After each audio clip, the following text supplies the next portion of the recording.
ककरो बरतै हुमन करावे, काबर करावे पूजा पाठ वो। काबर ककरो बरतै हुमन करावे, काबर करावे पूजा पाठ वो। हो जाते अभिले मान मनौका के दिन दीही तोर साथ वो। हो जाते अभिले मान मनौका के दिन दीही तोर साथ।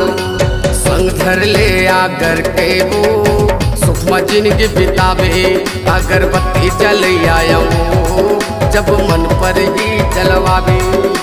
संग धर ले आनंद के वो सुखमा जिंदगी बितावे, अगरबत्ती जल आया रे जब मन पर ही जलवावे।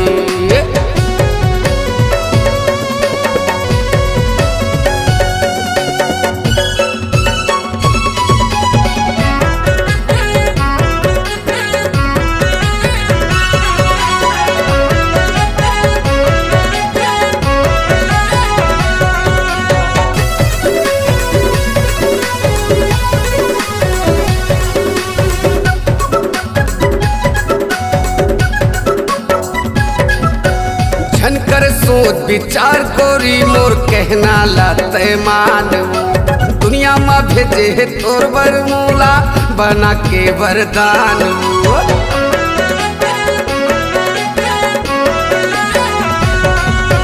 झनकर सोच विचार कोरी मोर कहना लाते मान।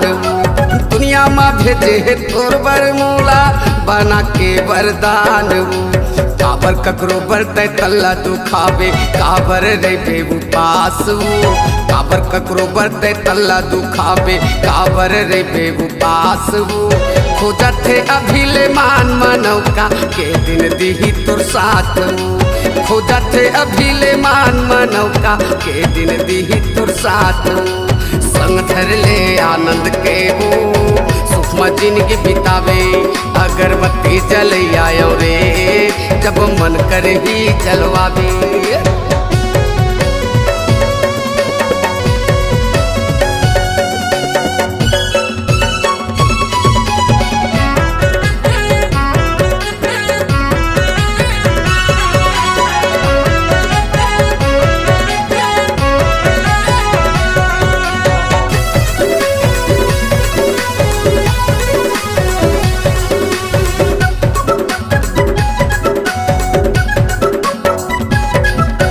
देखैया मन देखते रही दिखत सोखर जोड़ी जावर।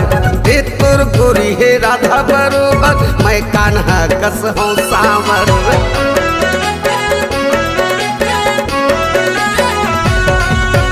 देखैया मन देखते रही दिखत सुखर जोड़ी जावर।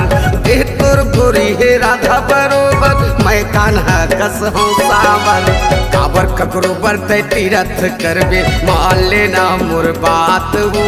काबर ककरो बरतै तीरथ जावे, मान लेना मोर बात हो जाते अभिले मान मनौका के दिन दीही तोर साथ। हो जाते अभिले मान मनौका के दिन दीही तोर साथ। संग धर ले आनंद के वो सुखमा जिंदगी बितावे, अगरबत्ती जल आयो रे जब मन पर ही जलवावे। काबर ककरो बरतै हुमन करावे, काबर करावे पूजा पाठ वो। काबर ककरो बरतै हुमन करावे, काबर करावे पूजा पाठ वो। हो जाते अभिले मान मनौका के दिन दीही तोर साथ। हो जाते अभिले मान मनौका के दिन दीही तोर साथ। संग धर ले आनंद के वो सुखमा जिंदगी बितावे, अगरबत्ती जल आयो रे जब मन पर ही जलवावे। अगरबत्ती जल आयो रे जब मन पर ही जलवावे। भोला बिलवा के मिटाने संगमा वो कर पावे, अगरबत्ती जल आयो रे जब मन पर ही जलवावे। अगरबत्ती जल आयो रे जब मन पर ही जलवावे।